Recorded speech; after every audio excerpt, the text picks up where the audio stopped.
Bueno, hola a todos, ante todo me presento, mi nombre es Nino Escabuso, soy residente de anestesiología del Hospital Ramón Santa Marina de Tandil, y bueno, la idea de estas dos charlas una la voy a dar hoy y la siguiente el lunes que viene, es hablar de ventilación mecánica. Esta primera clase vamos a hablar de temas básicos, un poco de repaso de fisiología, monitoreo de la mecánica ventilatoria, seteo del ventilador y algunos conceptos sobre injuria pulmonar asociada a la ventilación. Y en la siguiente clase la idea sería continuar con estos temas, pero ya irnos a reclutamiento pulmonar e interacción hemodinamia-ventilación. La idea de esta clase es generar un marco para poder dar esa charla. Bueno, entonces los temas dijimos fisiología, monitoreo de la mecánica ventilatoria, seteo del ventilador y Billy. Bueno, un repaso de fisiología.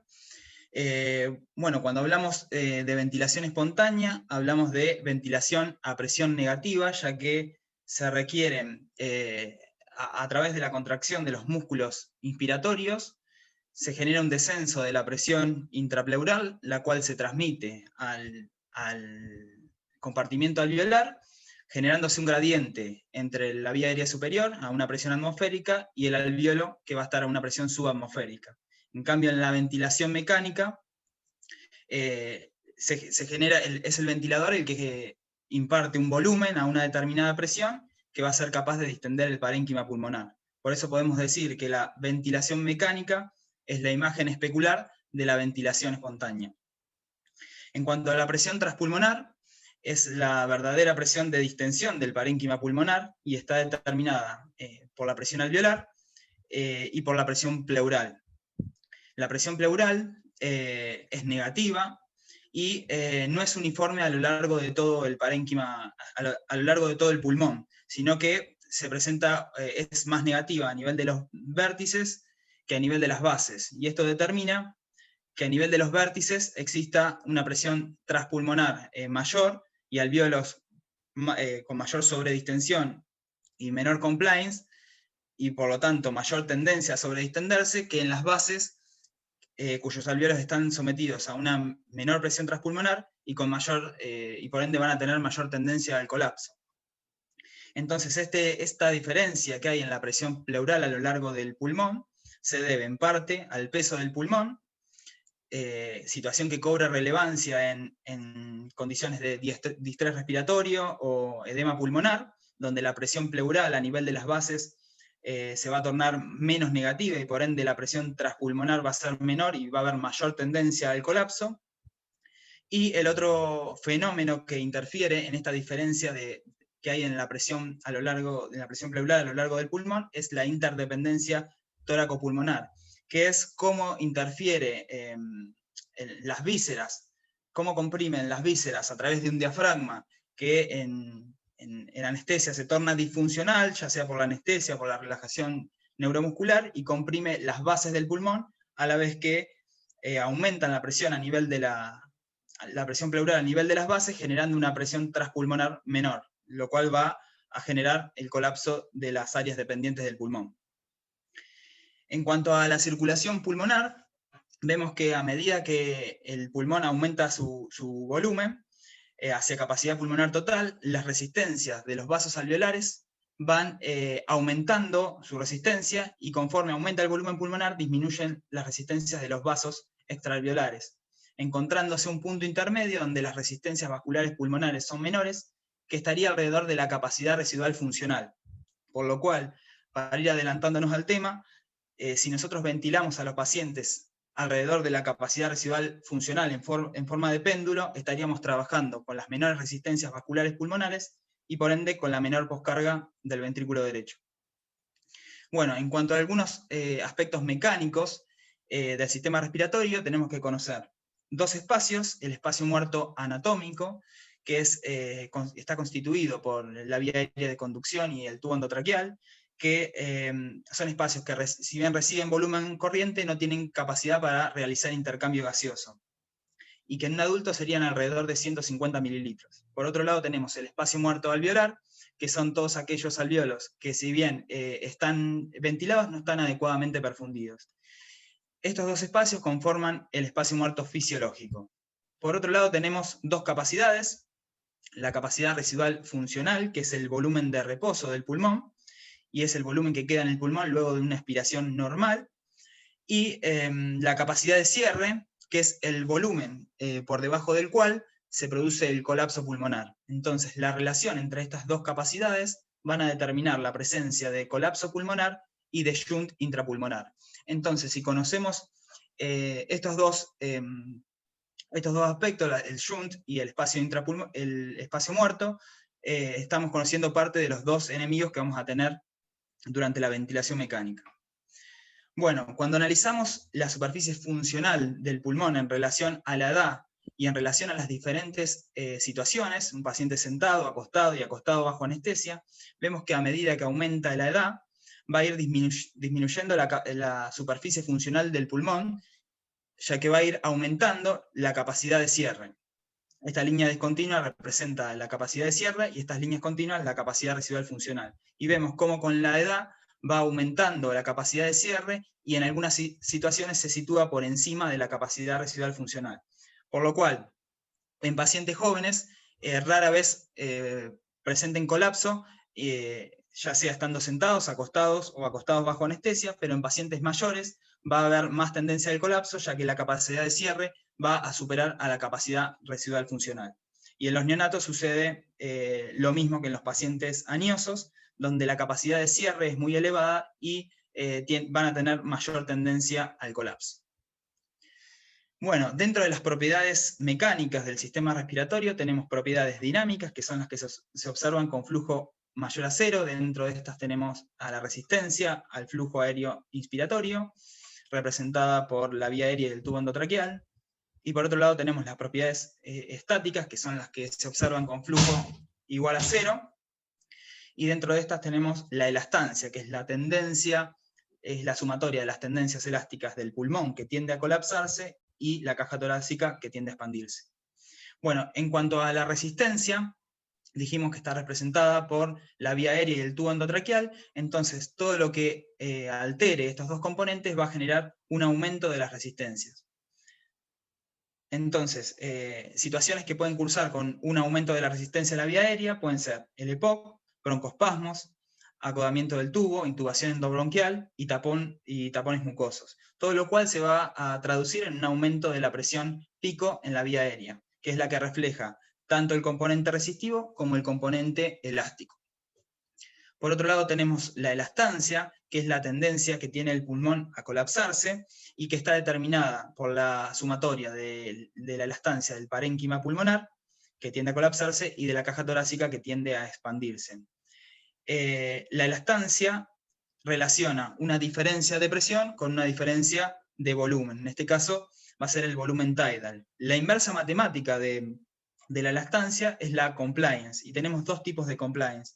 La compliance de flujo mayor a cero, o compliance dinámica, que tiene en cuenta tanto el componente resistivo como el componente elástico, mientras que la compliance estática, que la medimos en condiciones de flujo cero, solamente toma en cuenta la elastancia del componente elástico, ya que utiliza para su medición la presión plató, y esta va a ser la que nos va a reflejar la verdadera distensibilidad del parénquima pulmonar. Entonces, la compliance estática, su valor normal es alrededor de 1 centímetro de agua por kilo de peso, y las diferentes situaciones que alteren tanto el parénquima pulmonar como la caja torácica pueden disminuir la compliance estática. Dentro de las situaciones que alteran el parénquima pulmonar tenemos el distrés respiratorio, las atelectasias, la intubación endobronquial y las alteraciones en la caja torácica o que repercuten sobre la caja torácica, como pueden ser la obesidad, un neumoperitoneo de la laparoscopía, la ascitis y la cifoscoliosis. Todo lo cual se va a traducir en un aumento de la presión meseta o plató, y también un aumento de la presión pico, ya que refleja ambos componentes, resistivo y elástico. Bueno, en cuanto al monitoreo de la mecánica ventilatoria, disponemos de dos curvas y dos bucles. Las curvas de presión-tiempo y flujo-tiempo, y los bucles de presión-volumen y flujo-volumen. Bueno, yo voy a hablar de las modalidades ventilatorias convencionales, ventilación controlada por volumen y por presión, y la diferencia entre estas dos modalidades básicamente es cómo se entrega el flujo. En la ventilación controlada por volumen, el flujo se entrega de forma constante durante la inspiración, lo que determina una morfología de la curva de forma cuadrática, y en la ventilación controlada por presión, el flujo se entrega de forma desacelerada. Entonces, en la curva de presión-tiempo, a medida que ingresa el volumen tidal, va a haber un aumento de las presiones en la vía aérea, mientras que en la ventilación controlada por presión, la presión se mantiene constante durante todo el ciclo inspiratorio. Y en cuanto a la parte expiratoria, que es la parte que depende del paciente, vamos a ver que son iguales tanto en la curva de flujo como en la curva de presión. Bueno, cuando analizamos la curva de flujo-tiempo, como dijimos, en la ventilación controlada por volumen, el flujo se entrega de forma constante. Podemos mencionar un tiempo inspiratorio, una pausa inspiratoria que solamente la vamos a poder setear en ventilación controlada por volumen y no en controlada por presión, y un tiempo expiratorio. Entonces, esta curva nos va a dar información sobre las constantes de tiempo alveolar y nos va a permitir ajustar tanto los tiempos inspiratorios y expiratorios a dichas constantes de tiempo. Y a la vez que nos va a permitir realizar diagnósticos por alteraciones en su morfología. Dentro de las alteraciones que pueden presentar esta curva, tenemos este ejemplo donde tenemos una rama expiratoria con un pico de flujo atenuado y un tiempo expiratorio prolongado y que no llega a cero, no llega a la línea de base. Es decir, que no se llega a expirar todo el volumen tidal. Lo cual nos habla de constantes de tiempo lenta que podría ser compatible con un patrón obstructivo o no. Por otro lado, tenemos esta otra curva donde si analizamos el tiempo expiratorio tenemos un pico de flujo acentuado con una rama expiratoria que rápidamente llega a la línea de base, lo que nos habla de constantes de tiempo rápida que podrían ser compatibles con un patrón restrictivo. Y si vemos la rama inspiratoria de esta curva, de la curva de ventilación controlada por presión, también puede reflejarse cuando tenemos alvéolos con constante de tiempo rápida, es decir, cuando tenemos un patrón restrictivo, la rama inspiratoria rápidamente alcanza la línea de base y podemos tener un exceso de tiempo inspiratorio cuando tenemos esta situación. Bueno, en cuanto a la curva de presión-tiempo, está compuesta bueno, acá tenemos ventilación controlada por volumen y controlada por presión. Parte de un valor de presión, si es que seteamos un valor de PIP o el paciente tiene una PIP intrínseca. En ventilación controlada por volumen, la presión asciende hasta la presión pico, que es la máxima presión registrada en la vía aérea, que se mide inmediatamente luego de la insuflación. En esta modalidad, como dijimos, se puede setear una pausa inspiratoria, la cual nos va a dar un segundo nivel de presión, que es la presión plató, que refleja la presión que hay en el componente alveolar. Y por lo tanto, refleja la presión elástica. Por lo tanto, la diferencia entre la presión pico y la plató está determinada por la resistencia que hay en la vía aérea. Y en la curva de presión-tiempo en ventilación controlada por presión, parte de una presión pico y alcanza una presión máxima que se mantiene constante durante todo el ciclo inspiratorio, y que esa presión máxima va a ser equiparable a la presión plató si las constantes de tiempo en la ventilación controlada por presión están equilibradas.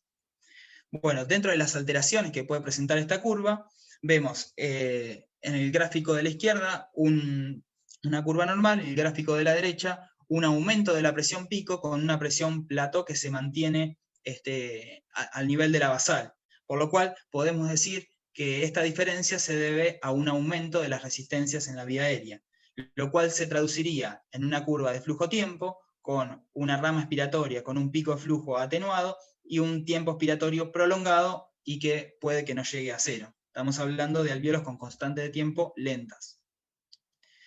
Por otro lado, tenemos este caso donde tanto la presión pico como la presión plató están elevadas, por lo cual nos habla de que ese aumento de presión pico se debe a a una disminución de la compliance o un aumento de las presiones a nivel alveolar, lo cual se va a traducir en la curva de flujo-tiempo con un pico de flujo acentuado y que rápidamente llega a la línea de base, es decir, alvéolos con constantes de tiempo rápidas.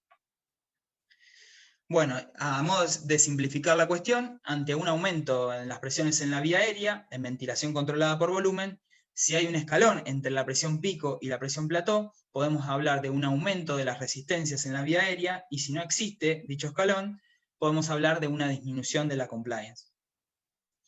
Bueno, acá tenemos el bucle volumen-presión. El volumen está en el eje vertical, la presión en el eje horizontal.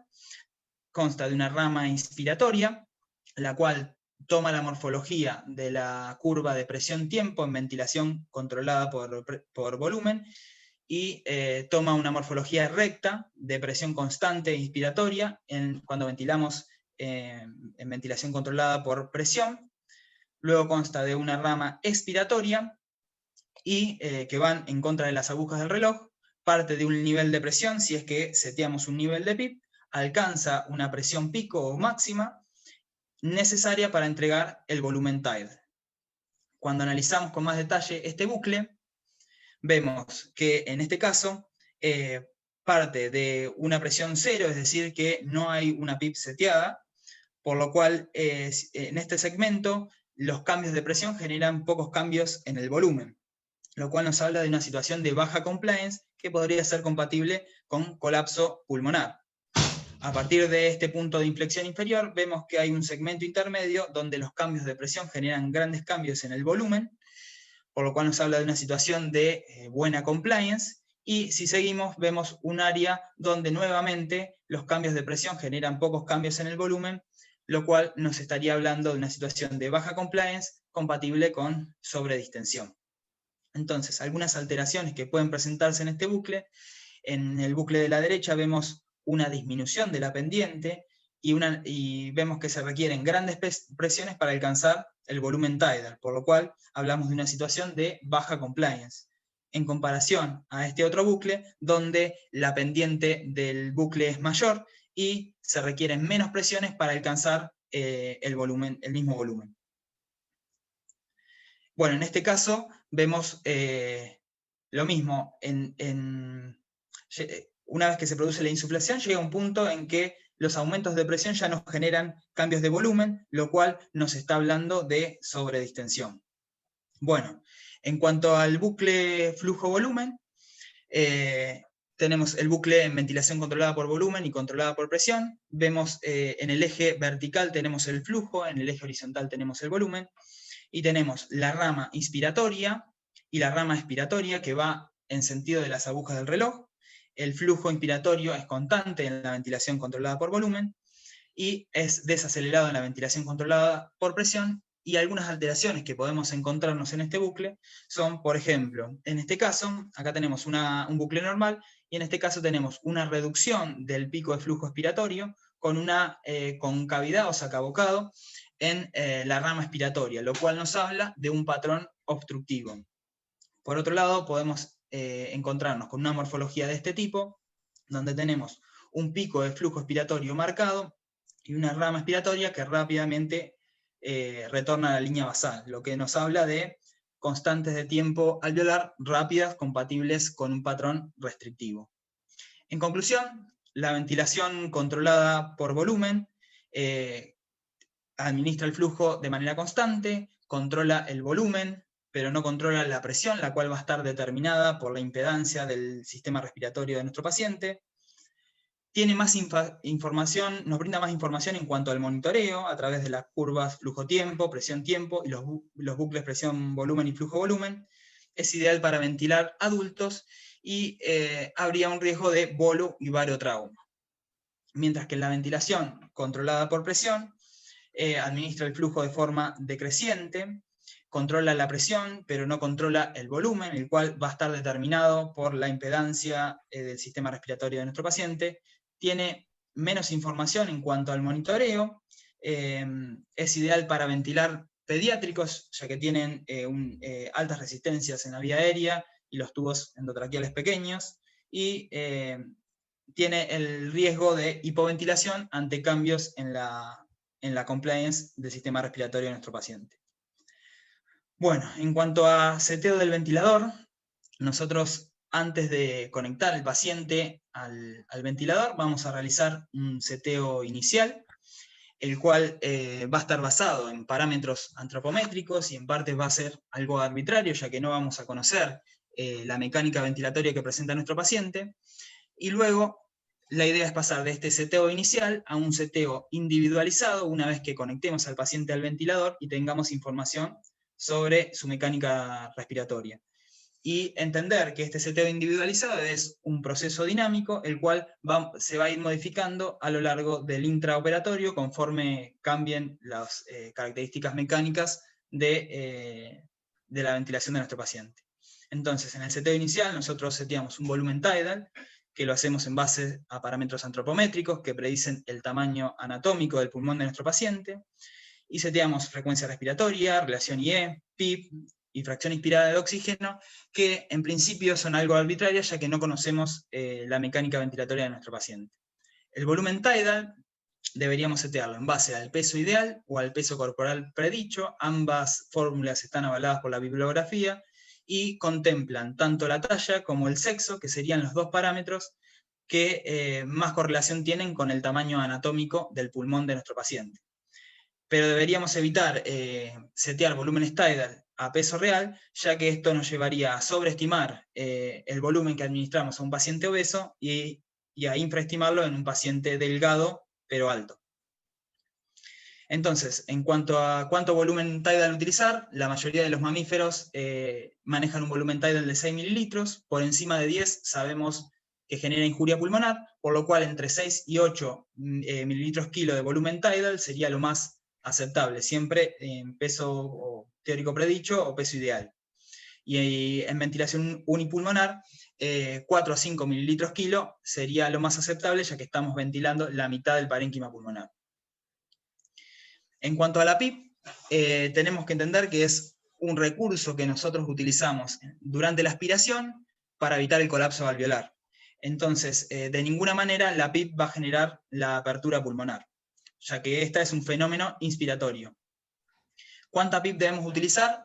La mínima que nos permita mantener el pulmón abierto, y esto va en contra de el concepto de que altos valores de PIP es mejor. La realidad es que cuanto menos PIP podamos utilizar, siempre va a ser mejor, pero a veces se requieren altos valores para mantener el pulmón abierto.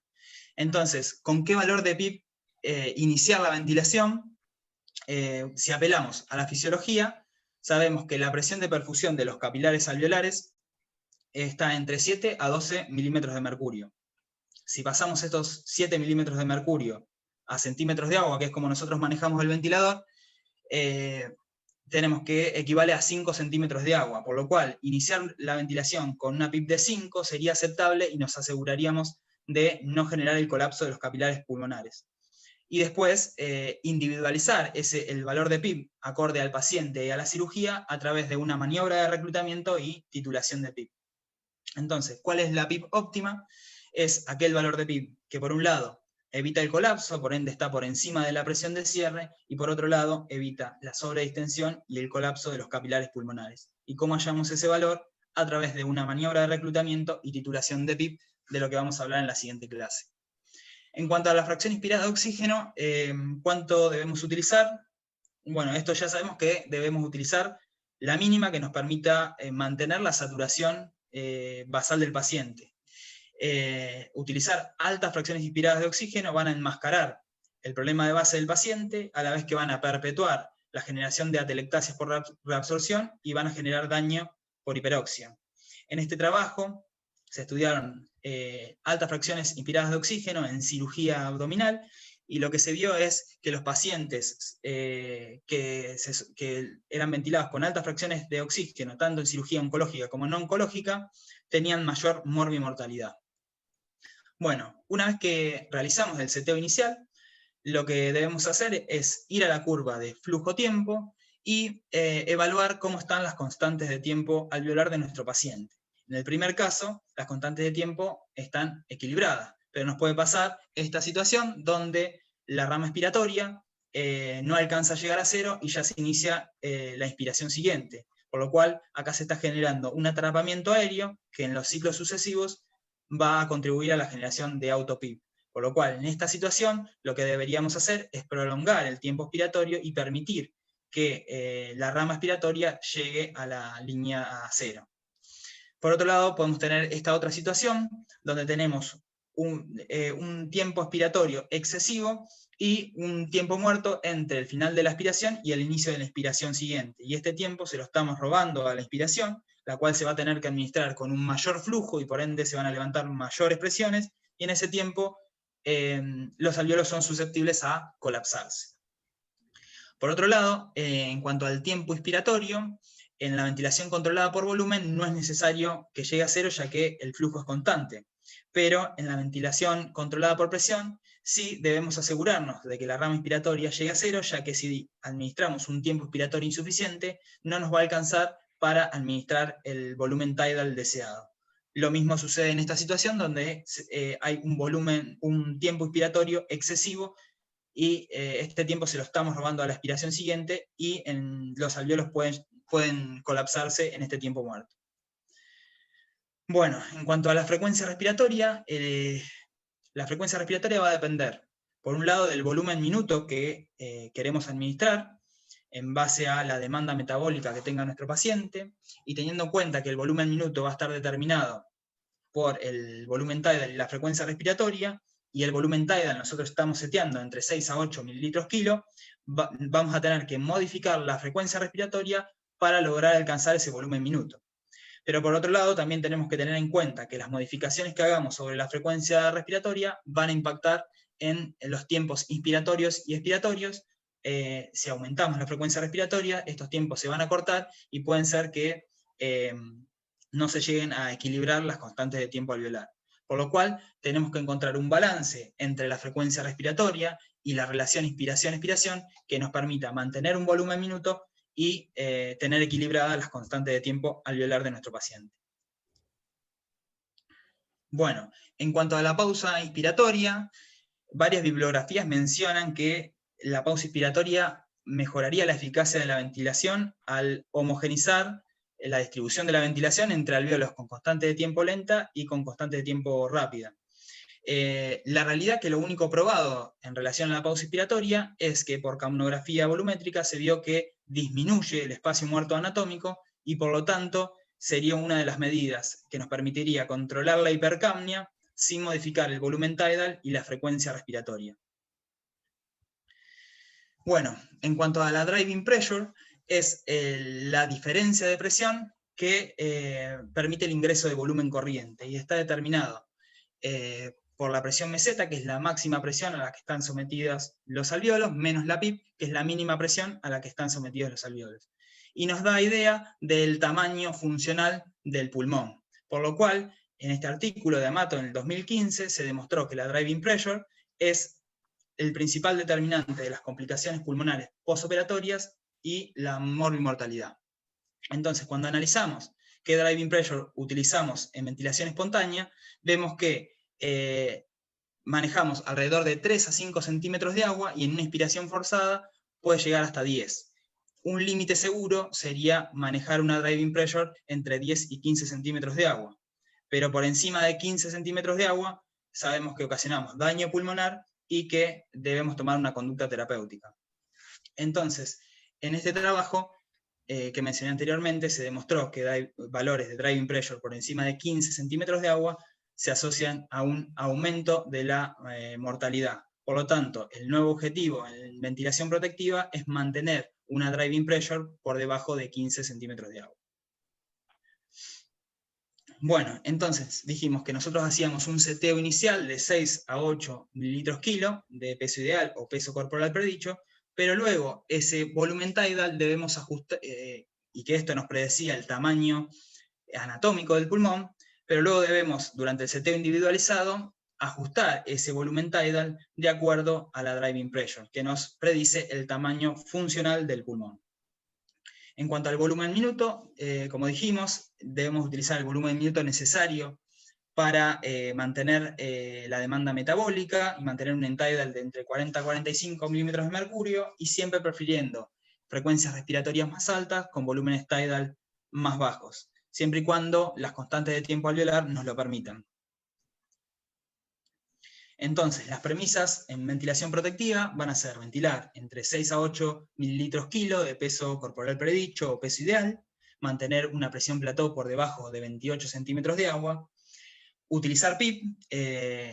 Lo ideal sería, como vamos a hablar en la clase siguiente, buscar la PIP óptima a través de maniobras de reclutamiento y titulación, y mantener una driving pressure por debajo de 15 centímetros de agua. Entonces, en conclusión, ventilar con 6 a 8 mililitros kilo de peso corporal predicho no garantiza una ventilación protectiva si no ajustamos este volumen tidal que está calculado para un pulmón anatómico a el tamaño funcional que está dado por la driving pressure.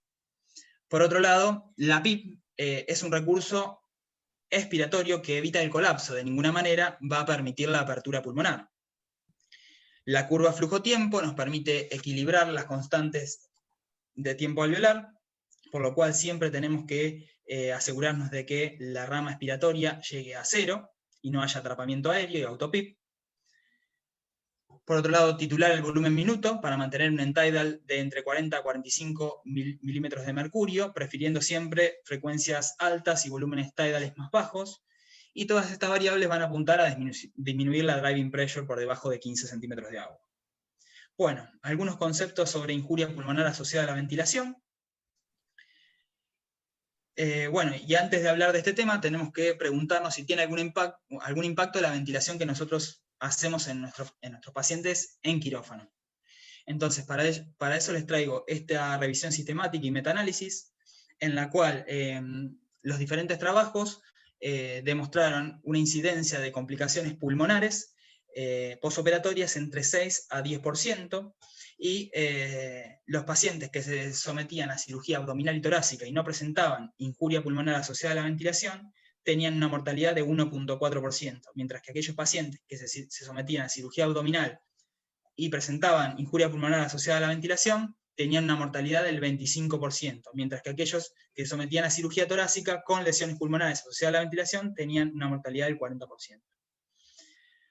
Y los dos parámetros que más se asociaron a injuria pulmonar asociada a la ventilación son el volumen tidal y la PIP, viendo que aquellos pacientes que eran ventilados con volúmenes tidales más altos y menores valores de PIP tenían más complicaciones pulmonares que aquellos que se ventilaban con bajos volúmenes tidales y mayores valores de PIP. Entonces, en este artículo, Genestierna describe que la presencia de atelectasias en el intraoperatorio se presenta en alrededor del 90% de los pacientes bajo anestesia general. Y les traigo algunas imágenes tomográficas que demuestran dicho fenómeno. Acá podemos ver un paciente previo a la inducción y después de la intubación se presentan áreas de colapso en las regiones declives del pulmón.